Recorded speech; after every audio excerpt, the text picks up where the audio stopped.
baasi.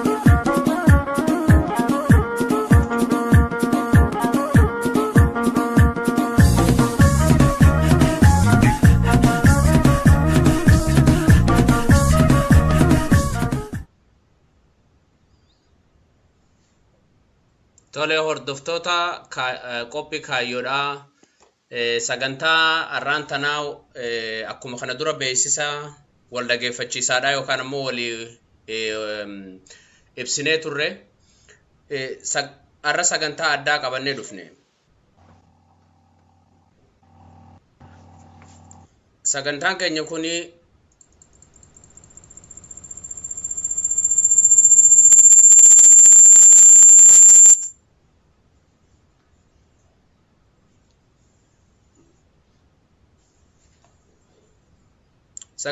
sagantaan keenya kuni dhimma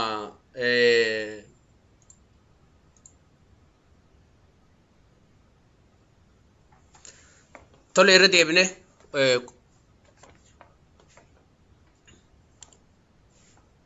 qopheessitoota yookaan ammoo dhaggeeffattoota keenya kan qophii kaayyoodhaa arra wanni nuti irratti xiyyeeffannu ijoon marii keenyaa dhimma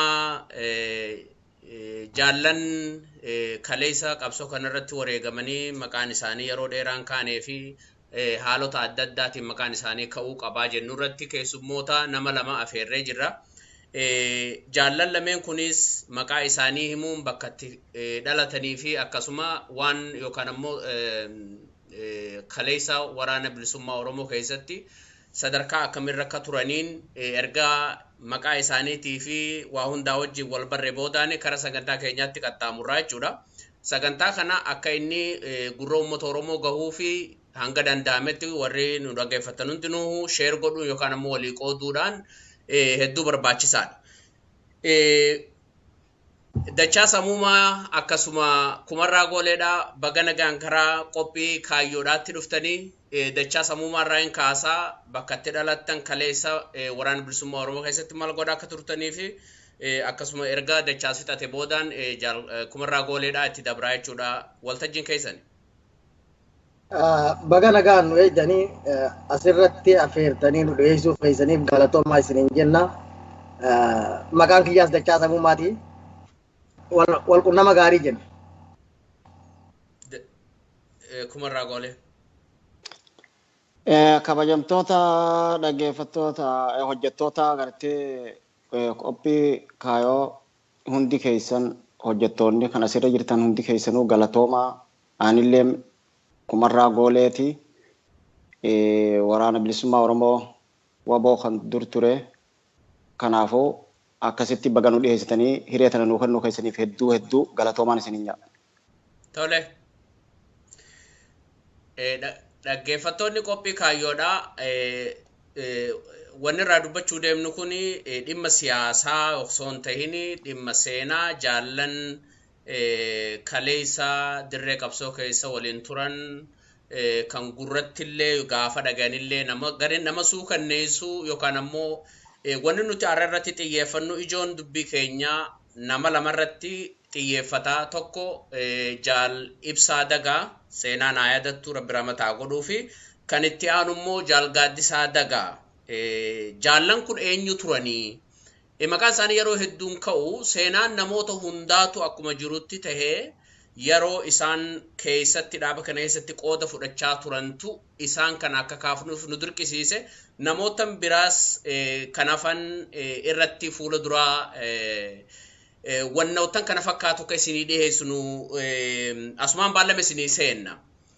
Mee ammaan tana karaa jaal kumarraa gooleetiin ibsaa dagaa eessatti dhalate? Ibsaa dagaa eenyu? Namni nu dhaggeeffatu kuniif bakka dhaloota isaanii maal akka ture guutumatti sirraa hin eegala karaa jaal kumarraadhaa.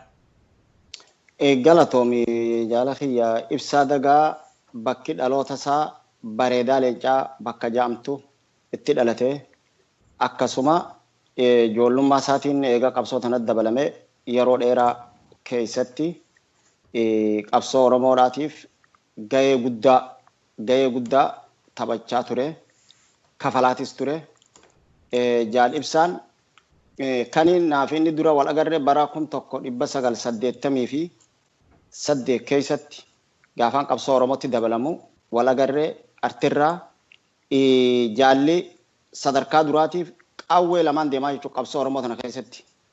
Daballaaf kilaash daballaabii fi baazuqaa maarkituu kana deemee kanaan yeroo tarkaanfii fudhatamu baazuqaa dura darbaa ture jechuudha.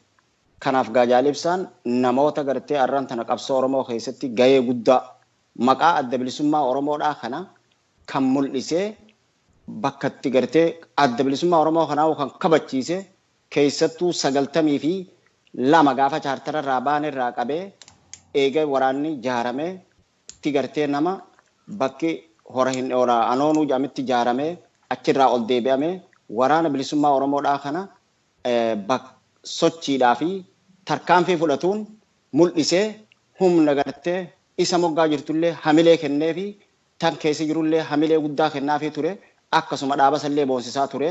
Kanaafuu jaallibsaan nama akkanaatii kan juun isiniif dabarsaa jechuun gara kiyya.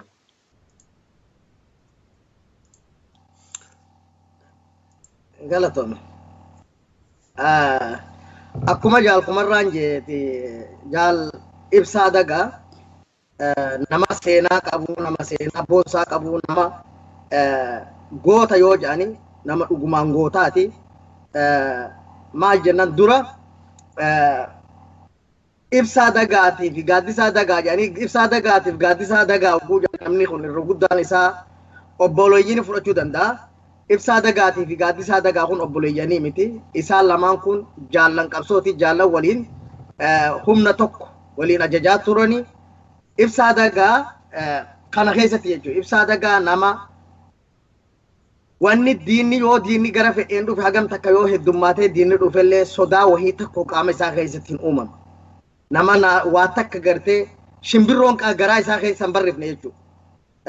Ibsaa dagaa akkuma inni jedhee ani maybe akka yaadutti inni kun nama gartee ani bara 1985 toorma kana qabsoo bilisummaa Oromoo dabalame anaaf inni kan wal baruu eegalleerraa gaafa sirraayi gaafa 86 irraa jechuudha. Kan arguu eegalle. Humna keessa turre garuu waliin hin turre muraasa humna tokko keessa waliin hin turre.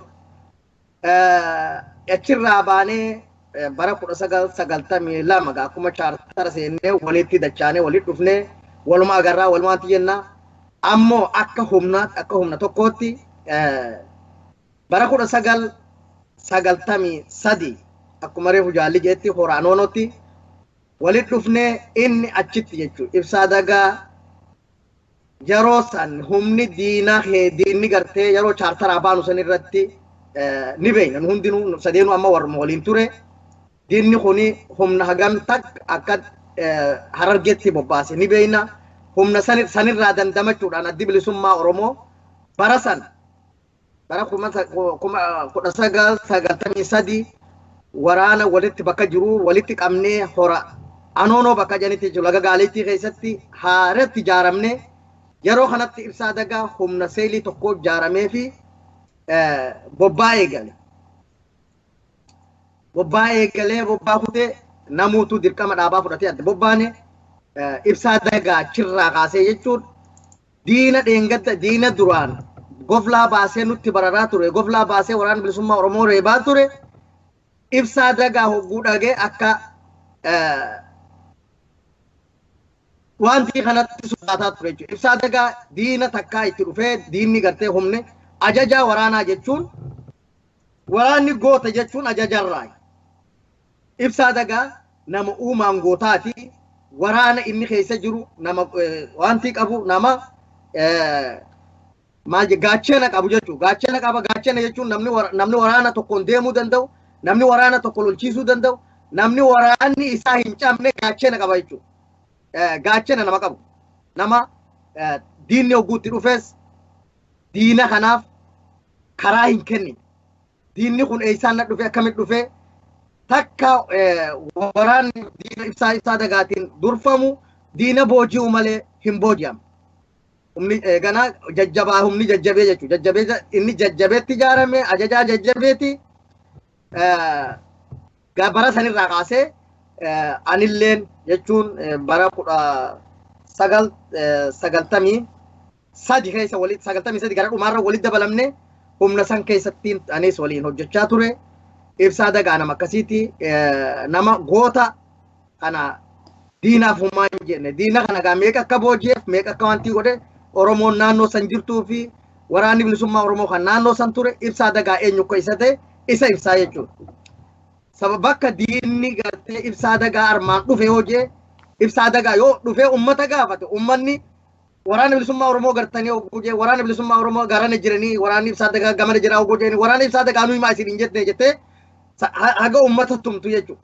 Sodaa isarraa haate Ibsaa Dagaa nama akkasiiti nama diinni sodaatu nama mootummaan Itoophiyaa isaa du'e qabrii jala jiru Ibsaa Dagaa lafa jalaa siyaayamtu waliin jettu jechuudha waliin abaartu.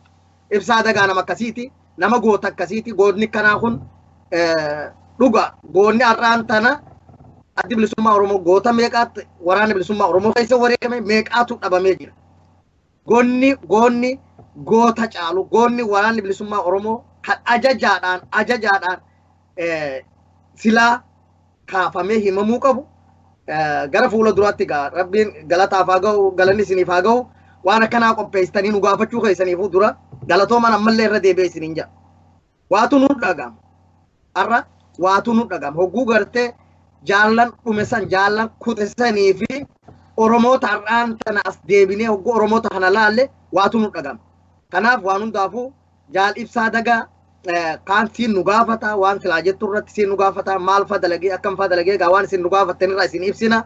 Ibsaa Dagaa nama akkasiitiin isiniin jechuu barbaadeeti nama gartee dirqama dhaabaa bahuu irratti if qusannaa malee hojjechaa ture. Hanga lubbuun isaa dabartutti rabbi rahmataa godhuu fi nama if hin hilanne nama qabsoo tanarraa if duuban deebine nama qabsoon tun bilisummaa haga geessutti jee qabsoo tanarratti lubbuu isaa dabarsee jechuudha. Kanaaf Ibsaa Dagaa nama akkasiiti. Gaafoo waan ati nu gaafattu irraa gaadde gaafii teessarri waan isin jidduu tanarra nu buuftanirra irratti isinii deebina. Aga silaa inni wareegametti nama waliin ture. Babal'inaan itti deebina jechuudha. Kanaafuu amma mee kumarra irratti itti deebisaa achiin eeggadha. Galatoomi jaaldachaas dhugaadha. Dubbiin tanteetis kan wanni waan garii gaa hedduu raatutu ittee turte. Jaal Ibsaa yoo jenne ani abbaa Saayilii Kiyyaa gaafa dargii abbaa Saayilii Kiyyaa ture jechuudha. Abbaa Saayilii Kiyyaa hora hadhootti abbaa Saayilii Kiyyaatiin ture.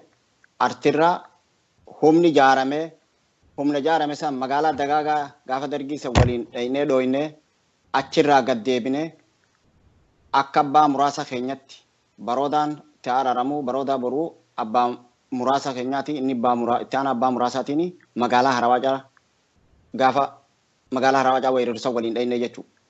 Gaafa sanirraa qabee hanga karaa adiirratti lola goonu hunda baroodaadhaan akka kunoo maaliin sinja gujeedhaan bakka tana hundatti hanga maayyitti waliin turre jechuudha. Guyyaa tokko humni gartee nuti waliin deemnu sun diinaa sun takkaa nuu isin injifannee nuti numaat irra aanee rukutaa ture jechuudha. Kanaaf Jaal Ibsaa yoggaa jennu dhugatti hedduu seenaan nama hundaa dubbatamaatuma ture. Kasaa hummaaniif dubbatamuu dhabee namni kun nama gartee waraanoo bilisummaa Oromoo kanaafuu cinaacha laafaa fi cinaacha jabaa humnatti godhee sossoosaa ture. Kanaafuu maaliif dubbatamuu dhabeen hedduu gungumni nuti nu keessa ture jechuudha. Kanaaf ammoo guyyaa har'aan tanaa kana isin asirratti nu afeertanii nu gaafatuun keessan hedduu gammachuu guddaa fi gadda kalee isaa kana irra kun kan gartee isaan dhabne sanilleen nutti dhagamaadha. Ammoo nuti isaanirraa hafnee wanni nuti galata shukrii rabbiitiif goonu isaanirraa hafnee har'a isaan kanaaf yaada isaanii gartee isin nu gaafatanii deebisuun kun hedduu sunis nu gammachiisaa jechuudha. Kanaaf Jaal Ibsaan nama akkasiitu achi deebee yoon gartee keessa baanee achi keessa deemnee laalle Jaal Ibsaan gaafa 94 keessa humna diinaa tammooraa Ibsaa Magarsaa fa'aa keessa isaan achitti dhuftee weerartee meeshaa isaanii guurattee ol deemtu bookee bakka 26 taaf bakka raadaajii bicha janitti isaanii maal qabanii gaddeeman jalloo miila sadeenitti diina hiree qabanii isaanii oofu karatti isaanii gabaasaa tanaaf deemu wal afaan dhufan sanis achitti dhabaniiti nam sadirraa qabanii ta duraanii malee fuudhanii meeshaa isiin fudhatte san hunda gaangota isiin duraan fuute san hunda guura irraa qabee galchee galmee dhaabaa akkasitti tan diinni fuudhee deemuun irraa fuudhee qabeenya dhaabaa san dandamachiisee jechuudha. Nama akkanaa kana ibsaan jaalibsaan akkasuma jaalli isaa wajji akka itti gaafatamaa isa jalatti dalagaa ture jaalgaaddisaan inis akkasumatti jarri suni gaheen isaan achi keessatti taphataa turan hedduu kan waraana bilisummaa Oromootis boonsisu kan uummata Oromollee boonsisu arra warra jiru kan gartee uummata Oromoo kan jiru hundaa'u kan boonsisu kanaafuu jaallan sun hedduu rabbiin jannataan isaan haqananiisu seenaan isaanii kana qofaa miti bal'inaan irra deddeebinee dubbannee dokumentii takka kaachuun waan guddaadha. Kanaafuu gaa akkasii jaalibsaanii nama hedduu waraanni isaatis isa jaalatu uummanni isallee isa jaalatu akkasuma garaa bal'atu yookaan gartee dandeettii rabbiin kenneefi jechuudha. Kanaaf gaa jaalibsaan nama akkanaati akkasitti waan narraa hafes tan ati nu gaafattus nuutu irratti deebisaa kenna taaniif gaa taniin irraa beeku kana jaaldachaasitti achi dabarsaa jechuudha.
galatoomiti yeroo sanitti yeroo sila humni kun jaaramuu barbaachisu sanitti addi bilisummaa Oromoo maal keessa turee fi akkam turee warra dirree san keessa turee beeka.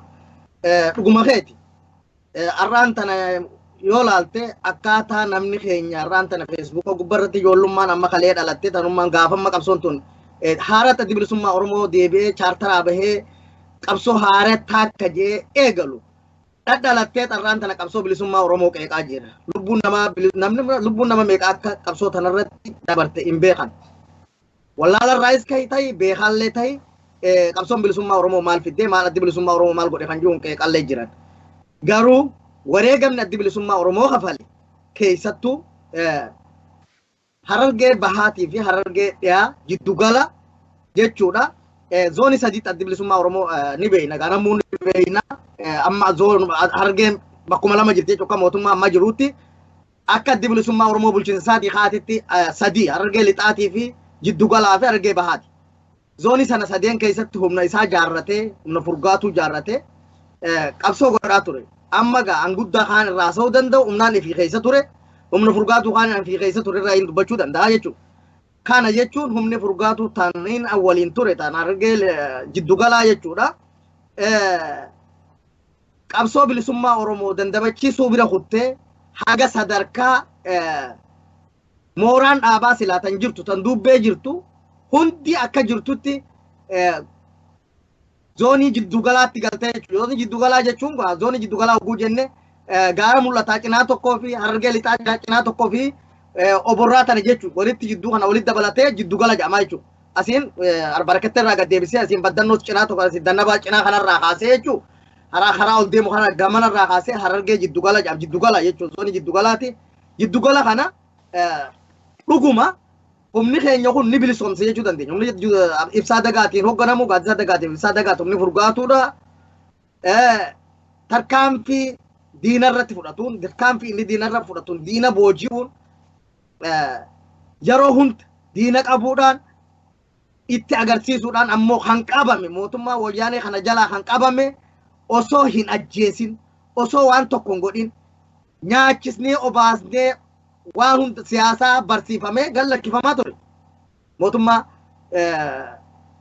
Mootummaa waliin lolluu beeka. Mootummaa waliin lolaa turre, mootummaa waliin dhawaa turre ibsaa dagaa nama sadarkaa meeqatti silaa har'aan tana bakka kaayyatan qabaatanii gootummaadhaaf achi kaayatanii ijoolleen tun ibsaa dagaaf gaaddisaa dagaa tokkolleen ammoo kan ni jira jechuudha tokkolleen kan humna san keessa ture sadarkaa abbaa seelii irraa kaasee hanga abbaa muraasaatti jechuudha abbaa buttaallee maayyii tana ta'ee jira biyya jira garuu amma dubbachuu hin dandeenyu gootonni ni jiran jechuudha gootonni akkasii ijoolleen tun namni goonni onne si godha yoo ati sodaataa taatellee goonni onne si godha ibsaa dagaa nama goota gaaddisalleen isa daran warri kun warra gartee Oromoo eega chaartaraa baane diina qabee qabsoo Oromoo irratti jechuudha diina qaqqabee dura wayyaanee qaqqabuudhaan Oromootti agarsiise jechuudha waraanni kun ijoolleen tun.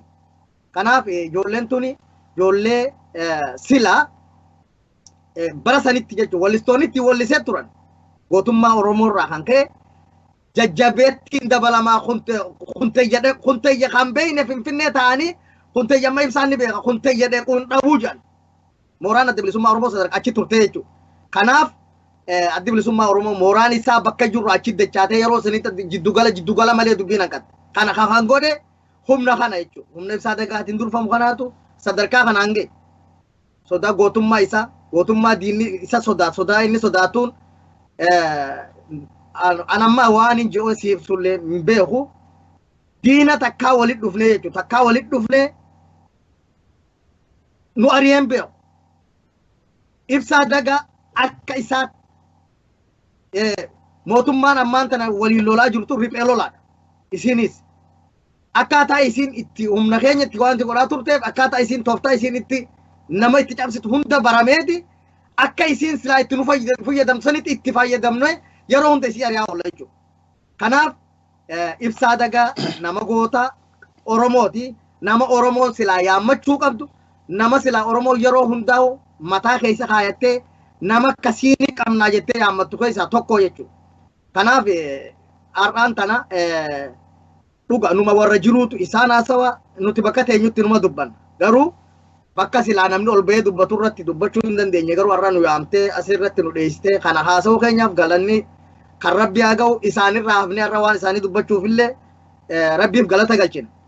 Ammoo warri kun warri kun jechuun ibsaa dagaa gaafa inni kufirraa kaasee jechuun gaafa inni kufirraa kaasee nuti humni sun humni jajjabeessan ibsaa dagaa kufeen himne mooraa dhaabaa dhayne mooraa dhaabaatti illee hogguu ajajaa keenyatti hogguu gabaafne ajajaan keenya illee hin himinaa jeet waraanaafis hin ibsine jechuudha hin ibsine ibsaa dagaa kufee kan dhageessi gurbaan silaa dhaqee nu biraa diinat dhaqee itti hime tokko jira ka isatti hime sunilleen isilleen fudhachuu diddi maaliif ibsaa dagaa humni akkasuma jijjiirraan hin jiru lolli hogguu isaan wali dhufte wanni isin gahaa jiru akkuma duraan lolamtutti itti lolamaa jira kanaaf ibsaa dagaan duune ibsaa dagaa gaaddisaa dagaatiif jijjiiree jechaa turte jechuudha kanaaf ibsaa dagaa nama akkasiiti nama gootummaa waraana bilisummaa Oromoo dhaalchise nama irra arrallee ittiin boonnu keessaa tokko siin jechuu barbaadeef.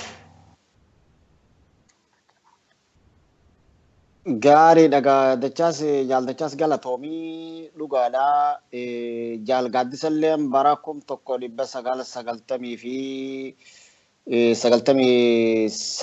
98 keessa naannoo mooraa kurrotti barumsa isaa xumuratee jechuudha. Achirraa qabee humni inni itti ramadame galchaa waacuufaa jalatti ramadamaa ture abbaan seelii isaa galchaa waacuutii gaafa dargii san keessa achirraa qabee osoo nama waliin deemnuutu buttuma afraffaa gaafa sana afraffaa buttaa tokkoffaatti deebi'amee waliin deemaa ture. Akkasumatti jaalli kunis muuxannoo namni gartee jaalli tokko hoggaas duratti muuxannoo guddaa harkate isuma sanirraa dhaalaa jechuudha.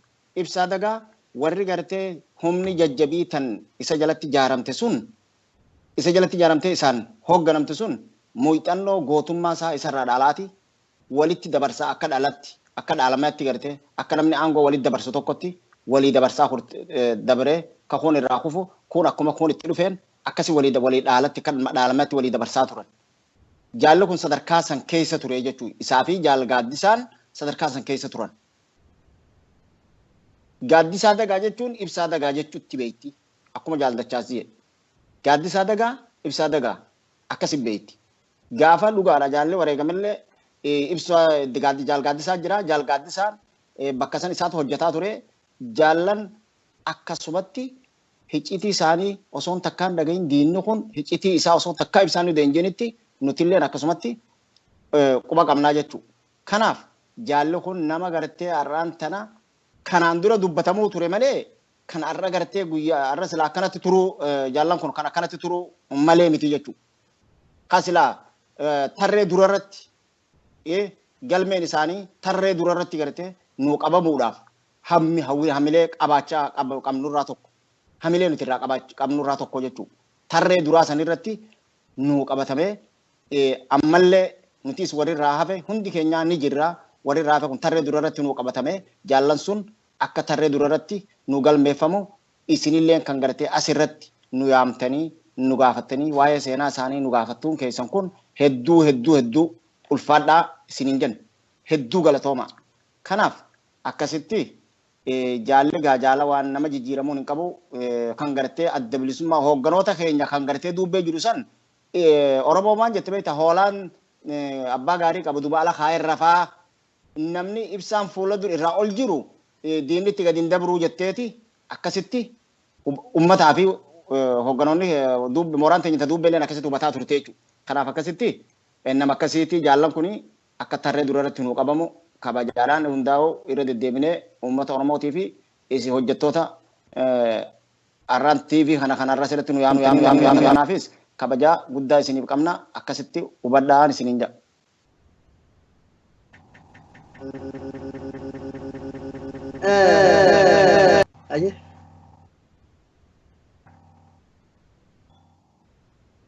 Akka gaaddisaa dagaa kanaan itti dabaluu barbaade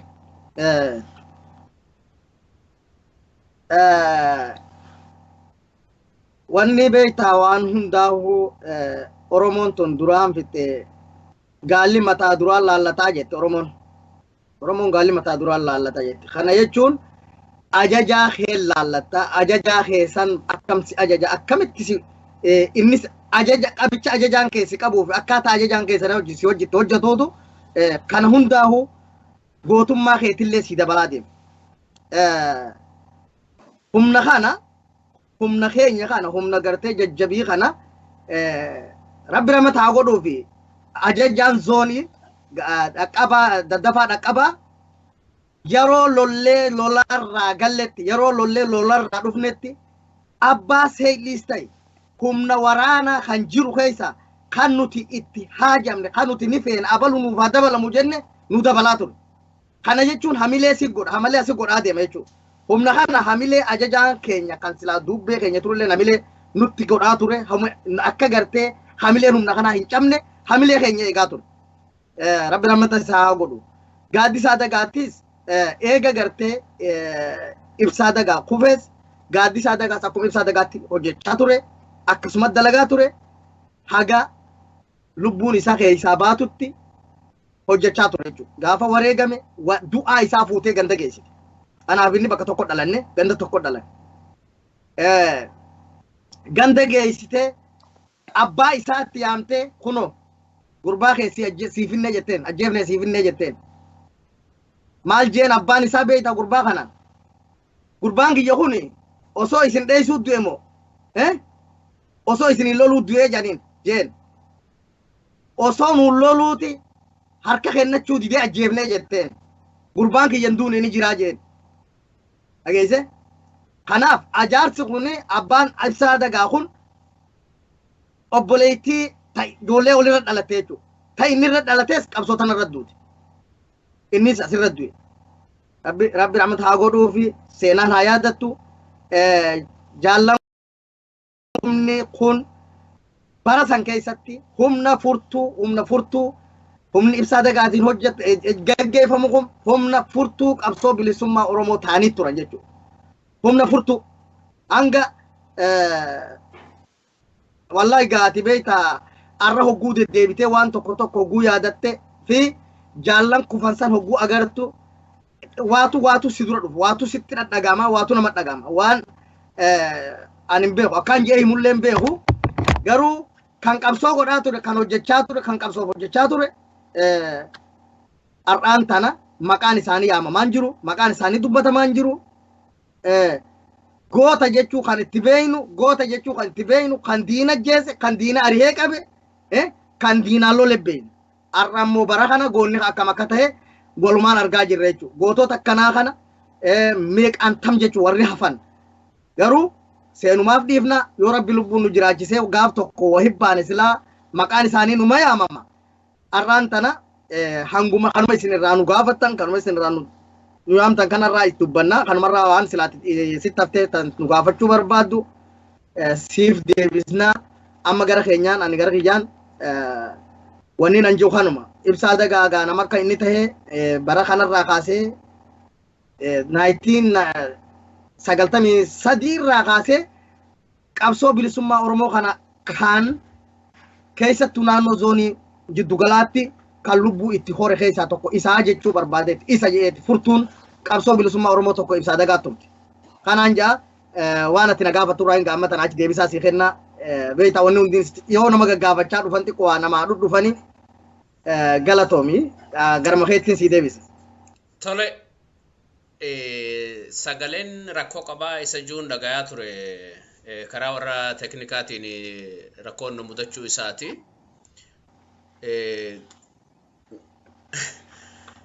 Gaariidha. Mee waan kanarratti waan tokko wanni kaasuu barbaadeetu jira. Maal inni dhuga ibsaa dagaatiif gaaddisaa dagaa yeroo san keessatti maal akka ta'an anillee warra dubbachuu ni danda'a. Garuu namoonni qaamaan bira turanii fi waan kana keessatti shoora guddaadhaa isaanii wajjin qabaachaa turan. Mee bakka amma fakkeenyaaf abbaa isaatti dhaqanii akkana goone jedhanii himan san yeroo guyyaa inni itti du'ee fi haala inni itti yookaan immoo wareega itti wareegame sana bakka isaatii wajjin ni yaadatta jaaldachaas. Gaariidha. Yeroo amma gaaddisaa dagaa wareegamu ani achin turre humna san keessaa na baasaniitiin gara kibbaa kana baheen turre karaa baalee kanatti sababa miidhamaa narra gaheeti jechuudha achi baheen turre achiin jiran. Egaa achirraa hin dhagee gandarraa hin dhagee gurbaa isaa sichi geessu achirraa hin dhagee garuu 1990 jaha jechuudha. Yeroon kun 96 na fakkaata 96. Sagadhuma 96 jechuudha. Laga gaaleetti bakka wal dildila jedhamutti dildila irratti bakki inni itti laga gaaleetti kana ni beeytan fakkaate dildila tokko jira gara ciraa kana yabaloo kana gara jalaatiin burqaa yabaloo kana gara jalaatiin dildila tokko jira dildila kana irratti bakki inni itti du'e du'aa isaa jechuudha. Achirraa fuuteeti lafti dunan gamta akkatti fagaattu ni beeytan gaanamni achirraa beeku ni jira. Haga jallootti jechuudha. Achirraa wasaasaan fuutee jalloo geessite. Bakki inni itti dhalate jalloodha. Jalloo geessite abbaa isaatti fiddee abbaa isaatti agarsiiste jechuudha. Barri nuti bara 996 fakkaatti jechuudha. 96. Fakkaachuu sun 96 ji'aan beeku. 96 achiin turre jechuudha yeroo sanitti yani sababa qaamni harkee hiyyaa qaaniin duraan baay'ee ture irra lafa dha'uudhaan na capee achi dhaabni na fuudhee dubbee sanii fuudhanii baalee na baasanii baaleen ture jechuudha yeroo sana. Kanaafuu inni akkasi gaafa sanii abbaa isaatti achi geessan jechuudha ganda geessan. Bakki inni kufe immoo yabaloodha. Burqaa yabalooti gaaleetti keessa dildila irratti jechuudha. Dildila Sheekh Hussein jedhaniiti dildilli tokko jira. Dildila san irratti kufe. Mee tole hedduu galatoomi. Jaaldachaas yeroo meeqa rasaasa diinaatiin kan ati rukutamte miidhaan sirra gahee maal fakkaata? Namoonni irra hedduun nama Oromoodhaa kuni diinni keenya akka gartee diinaatti rakkoo Oromoo irra geessuu fi Oromoo hamilee kutachiisuudhaaf bifoota adda addaatiin warri qophii kaayyoo jala buutanillee seenaan kuni waan irratti qoosaniis kan irratti illee arrabsoollee walirratti oofanii miti. Dhimmi kuni dhimma namni gurraan dhagahuun irra jirurraa tokko isa san irratti yoo wal gargaarre hedduu gaariidha. Mee dachaas keenya maaltu si mudate waan kana keessatti gaafa san akka yeroo san keessatti bakka san keessaa dhaawamtanii yookaan rasaan diinaa isin miidhacha keessaa karaa wallaansaatiif achi deemtan kan jiru kan reeffate dubbatte. Mee waan sana qaamaanis ta'e nutti agarsiisuu dandeessaa? Galatoomi. Ani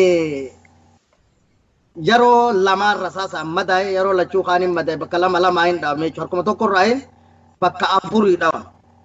Bara dargiitis harkuma tokko irraa hin bakka lamaa dhaame. Bara wayyaanii kanallee harkuma tokko irraa hin bakka lamaa dhaame. Harki kiyya harka mirgaati.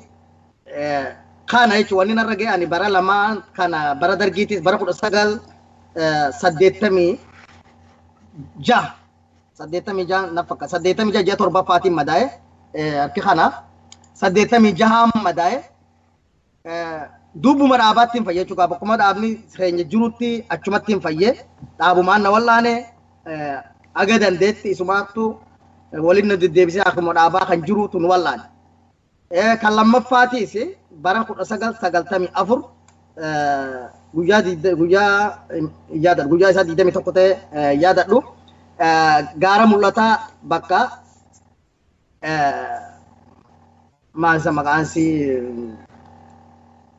ati bu'aantuma bira jechuudha maali gooruma xaanti goorumaaf isii walitti dhaabbatti gooroo abbuutiif isii walitti dhaabbatti asuma bakka inni burquma bira jechuudha tirtira xaanti asitti madaa'e yeroo kanaas harka kanarraa bakka lamaa hin dhaabne garuu nuutu isii dha'ee nuutu isii eeggate isi agarreet haati hiine isi eeggannee isii tana asitti dhooyne meeshaalee guddarraa hiikanne isii asii guisineeti takka takkaan facaasanii burqa galte jechuudha. Guyyaa salaasaati guyyaalleen asitti madaa'ee madaa kan argaani morma dhaabaatti hin fayyi dhaabumaan nu fayyisa bakka itti fayyinu dhaabni bakka itti godhateetuma jira akka gartee wallaahi madoon dhaabaa ati amma eegaan achirraa bahee dhufeeti kun opereeshinallee ta'e arge manuma keetti fayyida garuu akka ittiin inni dhaabni itti si tajaajilu akka itti hoogganuudhaaf mooraa dhaabaatti haa dhaabni kun madoo isaa itti tajaajilu akka mootummaan akkasitti hin tajaajiltu ajaa'iba na ta'e wallaahi oguun amma laalee arge dhaaba keenya bakka sanitti galataan galchaaf akka inni itti madoo isaa qabu akka inni itti madoo isaa dursee if dura aansutti galata guddaan qaba. Kana bara kanaa jechuun amma daa'ee lammaffaa immoo bara eegaan fayyaduu ammaas gaa madaa tana fayyee qawween qabu akkasumatti Sugutubati jaafi bombiidhaan humna makiyya deebi'e ammaas humna jabii keessa deebi'e osoo dhaabnee na dhorku isaanuma wajjin osoo hin jiruutiin miidhame jechuudha ammaas xiqqoo miidhaa wayii narra geessee harka kanarratti miidhaa wayii narra geessee isaan biraa mooraa gad deebi'e moorarraa ka'ee ammaas osoon galma guddataa tokko faani beektaa galma guddataa tokko faa wajjin bakka tokko osoo jirru isaan na biraa deemanii meeshaa wayii gaa meeshaa waraanaa bitamee jira rasaasa tokko faan fuudha jee osoo karaa deemuutiin achi lafa dha'ee capee sababaan ani itti gartee dubbeetti gad ergamuu danda'elleen lafa kofee bakka duraan lafee na capxirraa na sossootee sanaaniin dubbee deemuu danda'e jechuudha. Mee osoo karaa jaal kumarraa osoo hin deebine hanga dandeemetti gabaabsuudhaaf yaalii goona maaliif gaafa biraatis itti deebi'uuf deemna waan ta'eef dachaas hedduu galatoomi.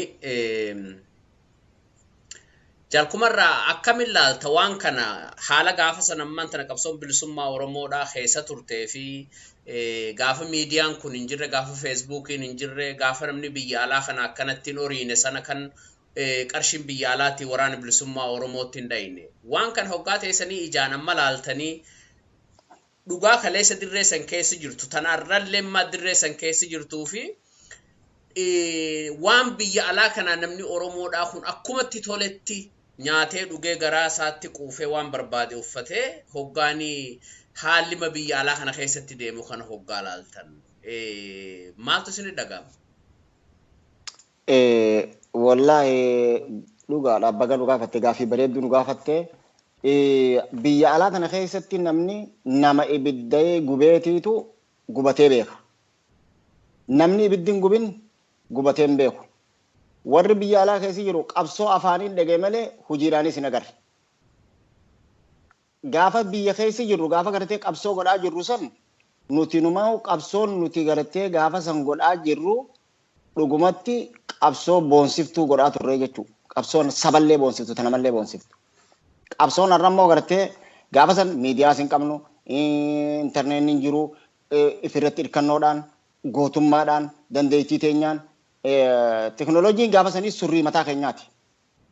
Teknooloojiin gaafa sanii surrii mataa keenyaatiin qabsoo godhaa turre.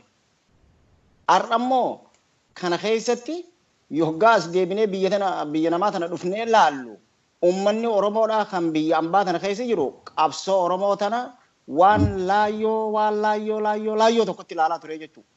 Waraanni bilisummaa Oromoo kan biyya keessa jirus kan qabsoo afaan qawweetiin amma godhaa jirus waan inni keessa jiru nuka gubatee beeku qofaatu beekaa jechuudha. Nuka gubatee beekuutiitu achi keessatti isaan beeka. Warri immoo biyya alaa tana keessa asii gartee asumaa waco kuni qabsoo ittiin hubanne niis hin beekanii numa haasawan malee qabsoo tana agarre nama laalatee beekaa jechuudha. Har'ammoo namni tokkichi gartee dirree takka keessa jiru dirree qabsoo keessa jiru kan gartee har'aan tana dhagarra rafee ciisee bishaan waan dhugu dhabee deemee qabsoo tana godhu sun nuti akka ajaa'ibaa tokkotti akka galata guddaa waan keessa turre waan beeknuuf galata guddaa galchinaaf. Kanaaf ani immoo uummata Oromoo kan gartee har'aan tana qabsoo Oromoo asirra taa'ee balaaleffatu yookaan gartee qabsoo Oromoo gadi ciru kun uummanni Oromoodhaa qabsoo Oromoo tan kana gadi cirtan tun gootawwan qaqqaalii kabajamaa jaalatamaa gootummaa qabu hundatti dhabnee waan jirruuf nuti uummanni Oromoodhaa kan hubannelleen akka haasawa keenya akka miseensa waboo kan duritti nuti har'aan tana haasawa kana gabbaannee dubbannu kanatti nurraa hubatee ilmaan Oromoodhaa kan gartee kitmaa biyya isaatiif teessan hunda gumaa isaanii kan baasus nuhi uummanni Oromoodhaa waan kanarraa qusachuu hedduu waraana bilisummaa Oromoodhaa jiraatu kan hin jiru jee arrabsu yookaan balaaleffatu irraa qusachuu kabajaalaan irra deddeebinee gaafannaa jeetiin isaaniif dhaamsa dabarsuu barbaadaa jechuudha. Kanaaf qabsoon dhawaata numa deemti. Haanni numa dheerata. Numa qallata. Gaafa cite bilisummaa tasbaha kanaafuu uummanni Oromootis akkasitti beekuu qabdanii kan jiruun yaada gumaachaa fi jechuudha. Kanaafuu galatoomaa isinis akkasitti badda. Gaafii tana isin dhiyeesseetiin isa kana gara xumuraatti deemna. Mee tanarra waa jiru? Hayya. waan amma inni dubbate kanarratti mee waan tokko haa jechuu barbaade. Dura mee waan bara dur jechuun bara chaartaran seenin dura dhaadannoon waraana bilisummaa Oromoo maal turte? Dhaadannoon waraana bilisummaa Oromoo an du'ee ilmi kiyya du'ee ilmi ilma kiyyaa bilisummaatti haadhaquu turte. Waan amma garaagarummaa amma jiru. Garuu bara ammaa kana wanni jiru wanni ummata keenya kana keessatti argaa jiru wanni arku jiru ana an dabree bilisummaa sana arku osoo hin taane anuma achitti namnummaan biraa dabree aangoo sanaan haa qabbadhu waan jiru tokkoon argaa jira. Garaagarummaan amma jiru kana garaagarummaa kana ammoo wanni jiru namni yoo du'e malee yoo wareegame malee yoo lubbuu isaa if kenne malee bilisummaa sanitti dhaquu hin danda'u. Nuti kan baranne amma jechuudha fi jaalli kunis kan baranne ulaa teenyee ulaa barnoota mana barnootaa teenyee lakkooyne hin baranne. Dhaaba kanaan waan nu barsiise. Adda bilisummaa Oromoo nu barsiise. Heeraa fi seera adda bilisummaa Oromoo keessatti adda bilisummaa Oromoo gaafa nu barsiisu ajajaan kee qabsoo bilisummaa Oromoo irraa gane jettee hin ganin. Kaayoo qabadhu. Jaalli kee si biraa kufuus jaalli kiyya biraa kufa jettee abdii kutattee diinatti harkan kennatin qabsoo tana dhiisteen deemeen qabsoo tanarratti kaayoo tanarratti cicciidha wal barsiisa. Amma immoo bara ammaa kana wanni argaa jirru jaallan keenya kan biraa dhume san wareegamtoota dila san irraanfannee sallakkifnee wal filachuu jira. Abaluun kun achi kutee abaluu jaala kiyya akkasiitii feetu ganda kiyya kana filachaa jira. Kanaan nu dhibaa jechuudha bara kana waan kanaan Facebook irratti jechuudha wanni argaa jirru kana amma wanni kun waan nama ajaa'ibsiisu. Jaala waan kanarratti tokko jennee gaafa dura dhufnee ani biyya baqaanoo keenyaa gaafa dhufnee hogguu akkatti hawaasa kana laalle hawaasa kana ajaa'ibaa turre. Ummannummaa nuti qabsoo godhaafii turre kana jaalli tokko achirra dhaabbatee ummannummaa nuti qabsoo fi godhaafii turre kanaa ije arra biyya jira. Dirree qabsootti innummaan akkas jeesan dirree qabsoo sanit deebi'ee lama achirraa jechuun biraa kan madaa'ee achi wal hin dhufne madaa san osoo waan din ta'e achirraa deebi'ee amma saara dirree qabsoo deebi'ee diina harka bu'e. Ummatuma gartee ummannummaa nuti qabsoo fi godhaafii turre kanaa jee. Aba ummanni nuti qabsoo godhaafii turre kanaa miti. Ummanni qabsoo godhaafii turre biyya jirani. Kun lakki ummatuma kaffirraa yaa'u jiru jenneeti kanaa wal sosobaa turre. Kachi ajaa'ibaa turre. Osoo yaanu qasandaranii keessa seena. Garuu mee waan hundaafuu yaa Oromootiyya. Oromootiyya. Oromoo mee xiqqoo laal. Xiqqoo waa qusachuu haa wal qusannu. Xiqqoo haa qusannu. Namoota qabsoo kanarratti kufu. Afaan tana hogguu laallee garre hogguu garu. Qabsoon bilisummaa Oromoo maal fiddee? Qabsoon bilisummaa Oromoo maal fiddee jedha? Bara 40 qabsoon bilisummaa Oromoo maal fiddee faa jedha? Maal bu'aan isiin nuuf fiddee jedha? Addi bilisummaa Oromoo bara 25 hin lollee jedha. Ammoo lubbuu wareega ilmaan Oromoo kan qabsoo kanarra bara 25 as dabarte adda bilisummaa Oromootiif beeka. Fi miseensota isaa keessa ture beeka. Jaallan silaa akka yoo jiraatan maal godhan akka kutanni beekna jechuudha. Nama wajjin ture beeka. Kanaaf yaa Oromoo xiqqoomee qabsoo bilisummaa Oromoo kanarra if qusadhaa kan jiruun dhaamaaf qabsoon tun akkuma feete yoo taatellee galma numa geessi. Kahuu jaallanii qabdi. Kanaaf hin hanqattu irraa suuta haa deemnu irraa suuta deemaa ittiin jarjarina kan jallate namni tokko nama waa dalaguutu waa balleessa nama waa dalaguu waa yakka. Kammoo waa dalain hawaan dalain inni nu waan balleessu waa irraa dubbatanuu qabu. Ammoo kan osoo dalaguu balleesse badii isaa san irraa ni gorfatan ni sirreeffatan. Ammoo walitti buuca fudhannee hanga qabsoo bilisummaa Oromoo dhabamsiisuu deemnu hanga wareegamtoota waan jaallan keenya irratti kuma kitilaan irratti dhuman kana bakka balleessinu kanarratti xiqqoo silaa irraa suuta jennee gaariidha. Kan jiruun dhaamsa sirratti dhaamaaf gaa waan biraa silaa ittuma dachaana jette xiqqooyin sin gaafa dachaa jirta. Ni eegganna. Galatooma. Dachaas keenya hedduu galatoomi. Amma wanni akka yaada kana goolamnuun barbaadu dhaggeeffattoonni qophii kaayyoo yaanni keessan badaas tahee hamaan hundaa'uu nu jabeessa. Kan gaariidhaan ni kaayyannaa cinaacha dadhabaa qabnu ammoo kara jabinaatti jijjiirrachaadhaa deemnaa kun amaluma qabsooti. Gaafiin kiyya amma kana kaleessa gaafa daggala keessatti waraana bilisummaa Oromootii fi uummata Oromoo wala baabsanii ummanni Oromoodhaa hanga silaa qabsoo kanaa wajjin walitti dhufanii waa tokko hin goone yookaan qabsoon kun ummanni kun akka dammaqinsa siyaasaa barbaachisan hin qabaanne godhuudhaaf tattaaffiin bifoota adda addaatiin warri mootummaa TPLF yookaan ammoo warra Habashaatis ta'e waan kaleessaa ture sanii fi arraantan ammoo waraana bilisummaa Oromoo kan kaleessa diinni alatti barbaadu yookaan ammoo daggala keessa barbaadu arra yuunivarsiitiidhaa fi magaalaa fi bakka silaa namni dhaabbatu hunda keessa dhaabbatee bifa ammatti deemaa jiru kanatti hoggaa laaltanoo osuma haalli biyya alaa keessa jiru kuni nama gaddisiisu guddinni qabsoon kaleessa keessa as geesse yookaan ammoo keessa as deemtee dhuftee ummanni Oromoodha arraan tana hamtuu waraana bilisummaa Oromooti hamtuu waraana bilisummaa Oromooti miti jee diinni hanga addaan baasuu dadhabe takka keessa galee jira waan kana hoo akkamiin laaltan karaa guddinaatiin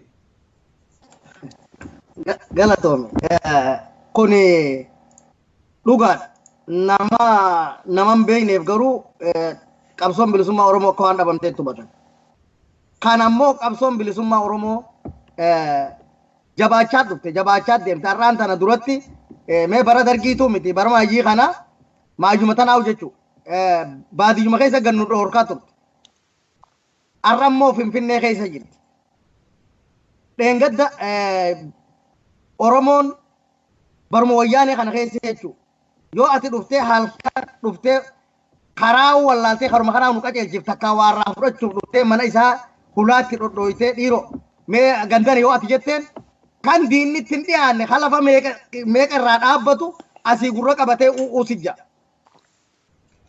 arra garuu san hundi haftee san hundi dhabamteeti qabsoon bilisummaa Oromoo san hunda caccabsitee daayitee bira kuttee Finfinnee seente kun guddina jechuudha xiqqeenya osoo hin ta'in guddina qabsoon bilisummaa Oromoo guddattee agarsiisa kanaaf wanni jiru qabsoon bilisummaa Oromoo duratti harkaanfachaa dhufte malee wanni isiiniif duuba deebitan jiru yoo duraan baadiyyaa keessa turte arra magaalaa seentee jirti arra magaalaa keessaa hokkee diina qabaa jirti eenyu fira kiyyaa eenyu diina kiyyaa adda wallaalee deemaa jira kamiin ergadhaa kamiin hin erganne adda wallaaluu jira jechuudha kanaaf kun guddina qabsoo bilisummaa Oromoo agarsiifte guddina wareegamtoonni qarqaan tana nuti gartee irratti asirra kaafnu kun argisiiseetu kafaleetu arraan tana kanaan dhufe kuni qabsoon bilisummaa Oromoo duratti tarkaanfatte malee wanni isiiniif duuba deebitan jirtu akka nama fakkaatutti garuu akka namni haasa'utti itti fakkaachuun ni mala itti fakkaatte malee warri kun bara kana beektaa wanni guute nama waa sirraa barurra kasiin barsiisa jiru irra heddummaadha anuma qabsoo keessa ture kana kan dhufee waan silaa mee addi bilisummaa Oromoo bara dargii san keessa maal keessa tureeti akkam turtanii maal nyaattanii jee nu gaafachuu qabuutu arraan tana deebi'ee waan bara dargii natti hime kanuma gaafa gartee dheengadda qabsoo biyya keessatti godhaa turre chaartaraa baanee itti jirru kana irraa quban qabneetu arra qabsaawaa qabsoo ol naa achii kan qabsaawota Oromoo kan qabsoorra ture achii ta'ee qabsoo tanatti ichi aanee isin humaan beeytanii wanni isin beeytanii jirtanii isin duudaadha namni waa beeku nuhi jarri kun gaafa saniis akkana ture jee sittin waan ajaa'ibaati tunu beeytaa waan ajaa'ibaa takka argaa deemu jirra garuu kan hundaa'u qabsoon irra aanti maaliif jennaan qabsaawaan duraanuu rakkoo beekaa rakkoo tana amanee deema rakkoo tana qabsoon rakkoo qabdi malee bal'oo miti jeetti amanee qabsoo tana waan dabalameef kun abdiin kutachiisu qabsaawa jaalli tokkootu waan jeen beektaa jaalattoomsaadha maal maqaa irraa dho'isaa misilaa diinaar kan jiru bakka inni jiru ni beektani bara jaartaa sanii dabballoota dadaritti leenjisanii wanti jedhanii lolli wayii ta'ee beektaa warri waa babbaqattee waan taanaani wali qabee irra taasawa godhee rakkoo jeen beektaa rakkoo deemu qabsoon rakko isin rakkoo deemtuu jeen qabsoon rakkoo qabdi ifiifuu rakkoodha qabsoo rakkoo sanii dhufaniiti rakkoo sanirraa balloo barbaadan waan irraa eeggatan ifiifuu qabsoon sadisii mataa isiitu rakkoo beeku Waaqabaatee sitti kennitu wanni isin si kennitu hin jirtu. Qabsoo wanni ati irraa eeggattu hin jirtu. Qabsoon godhe jetteetu dhufte lubbuu tee tanaa kennitee dhufte lubbuu biyyaa kennuuf dhufte malee wanni ati as keessa argattu takka illee hin jirtu. Faayidaan argattu hin jirtu.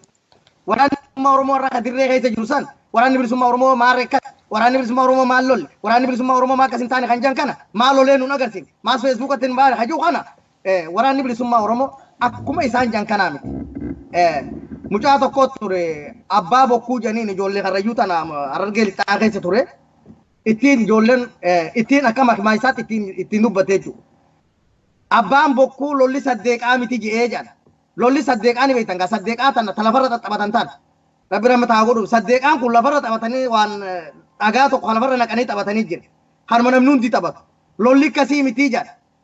Kanaaf namni lolee hin beekne halola seenee hin beekne lolli kun maal eeggata maal nama godhaa kan beekne tarra har'aan tana qabsoon akka addunyaan akka kiloonichi akka dur hin jirtu maaliif waraabanii nu garsiif maaf akkas godhanii nu garsiif beeke yoo waraabanii garsiisanii hin amanu akkas jechaa jiran akkasii miti qabsoon tun jajjabduudha jaallan qabsoo tana godhaa jiran kan har'aan tana lubbuu Oromoof jecha Oromiyaaf jecha kennaa jiran wareegaa jiran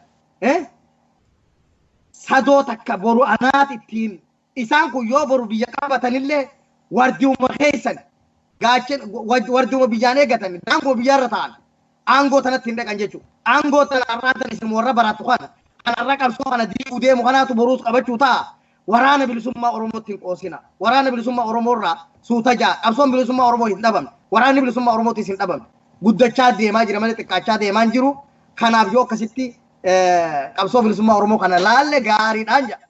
Qabsoon bilisummaa Oromoo guddachaa deemaa jirti gataan deemutti hin jirtu. Tole galatoomi jaaldachaas hedduu galatoomi jaalkumarraa ni gabaabsinaa daqiiqaa lama keessatti yaadaan yookaan immoo gaaffii reefu haatee fi kanarratti wanni nu godhe daqiiqaa lama keessan naa xumuri san booda walitti dhaabmanneetti sagantaa biraatiin walitti deebina.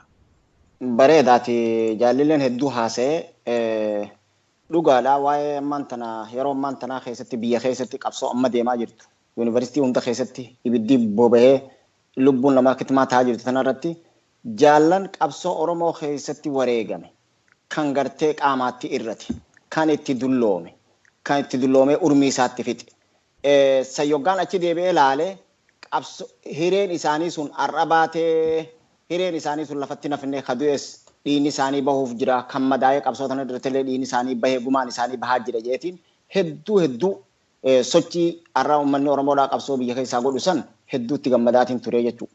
Kan gara biraa kan nama gaddisiisu ammoo kan gartee warra biyyoota Awurooppaa fi Ameerikaa keessa jiru kuni qabsoo feesbuuk godhanii qabsoo ilmaan Oromoodhaa belbelchanii diina kokkee qabanii dhamabsiisaa jiran kan har'a gartee waraanni kumaatamaan gara sossoo wallaalee uummanni lubbuu qabee dhaabbatuun kun itti taphataa jiran uummanni akkasitti gartee qabsoo Oromoo sanatti taphataa jiru kun uummata Oromoodhaa hiree teessan uummata Oromoo kabiyya jiruutu isinii fidaa jira.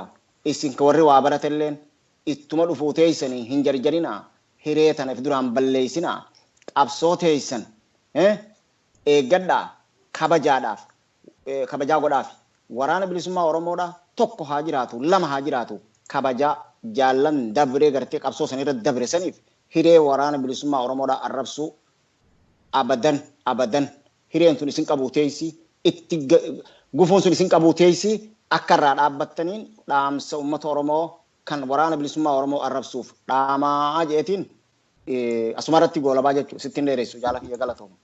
Tole dachaa sammuumaa akkasuma kumarraa gooleedha akkasuma dhaggeeffattoonni qophii kaayyoodha hundi keessanuu galatooma waan kana keessatti waa tokko waa hubattantu jira kanjuu abdanna. Kan fuula durattis seenaa namoota barbaachisaa hundi barbaachisaadha. Haala yeroodhaatii wajjin kan deemu qabannee fuula dura dhiyaanna. Qophiin keenya kanarraa asirratti raawwataa keessummoonni keenya kan yaamisa keenya fudhattanii asirratti nu dhiyaatan hundi keessanuu galata qabdanii galanni keessan bilisummaa haa ta'u. dadhabbii fi rakkoon kaleessa qaama keessan irra ga'e surri keessan gubbaarra hin geenye hidhannoo surriidhaatii fi tammudhiidhaa sanis waliin qabna waan ta'eef injifannoon ammas kan warra kaayyoodhaatii isa juusaniin qophii keenya kanarraa xumurannaa hundi keessanuu galatoomaa ulfaadhaa isiniin jedha. Galatoometillee nu eessuu keetiif galatoomi isin jenna. Atillee asirran nu afeertee yaada keenya nurraa hubattee yaaduma keenya kanaa nu bakka takka nu qabu kan keetiif hedduu si galatoomfannaa galatoomaa isiniin jenna. Galatooma. Masinko, Masinko.